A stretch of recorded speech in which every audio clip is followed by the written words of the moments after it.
California's farmers are being hit hard by climate change, a 7-year drought, even bee colony collapse.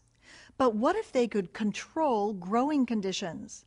Well, one farmer in Camarillo is doing just that on a grand scale, investing in tomato futures.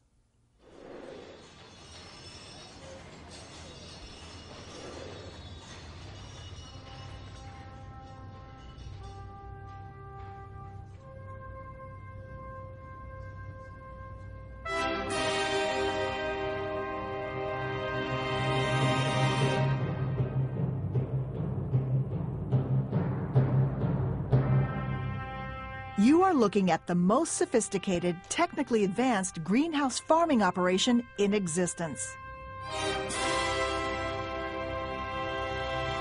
125 acres of glass structures just an hour north of LA. This is Howling Nurseries. What the space shuttle is to aviation, this is to farming. So would it be fair to say that this is probably the most high-tech, state-of-the-art greenhouse in the country? In the world. Inside are endless rows of perfect tomatoes growing in a nutrient-rich liquid diet, a diet that requires no soil, none at all. We feed it the nitrogen and the potassium and all the other elements such as iron and zinc. Computers monitor everything. So it's really quite a step away from the field farming to a much more scientific level where you'll get 20 times the production per acre in a facility like this. And the waste?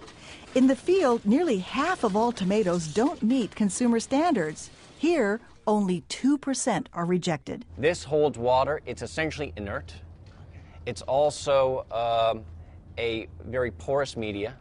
The plants sink their roots in coconut fiber. It drains, and it's also a natural product. When we're done with it, it goes out to green waste, and it can be composted and recycled. These vines grow about a foot a week, and since it's all enclosed, there are no bugs, no weeds, no fungus.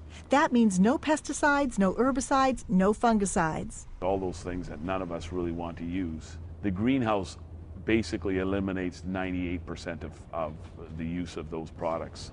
But these tomatoes are not organic. The real position on organic is then you can't feed them fertilizers, liquid fertilizers or chemical fertilizers, which we do here. You do feed fertilizers. But we think of ourselves as being better than organic. While most farmers gauge the seasons and watch for changing weather, Casey Howling's greenhouses have just one season, the growing season. Crops are grown year-round in an environment that can only be called tomato nirvana. What makes this greenhouse more advanced than any other are the computer systems that control the temperature, the humidity, and the carbon dioxide levels. When do I start the water? How much water do I give them? What's the nutrient levels? There's a huge amount of factors. So why aren't other farmers copying this operation? Professor Terry Fujimoto runs a hydroponic greenhouse at Cal Poly Pomona. So if hydroponic farming is so fantastic, then what is keeping it from spreading across California? Money. And it's very expensive to let's say, take an acre and convert it into a hydroponic operations. The most recent expansion of the Howling's nursery cost $50 million. And there are still some circumstances beyond their control. In 2000, before better screens were installed, a tiny but powerful pest got through. We had a plague here, it was called the whitefly plague. We ended up having to clean the whole facility out and replant it all. And that was a pretty significant hit that we took. But not only did that happen, that was also the same time that the blackouts were happening in California. So it was almost like the perfect storm. They have since built their own power source. Solar panels now give them nearly total energy independence. It's compressed foam material. And they're Another limitation, not every crop can be grown in greenhouses. Some vegetables like potatoes and carrots need soil.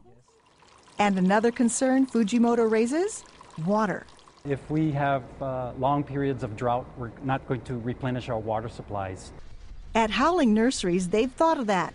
Every excess drop is recycled, filtered, and reused. Water bills are very low, and the only water that leaves the greenhouse is inside the tomatoes. This one's done. These tomatoes do cost a bit more, but customers are buying. Greenhouse farming is still a very small part of California's $36 billion agriculture economy. But experts say it's growing by a healthy 10% a year.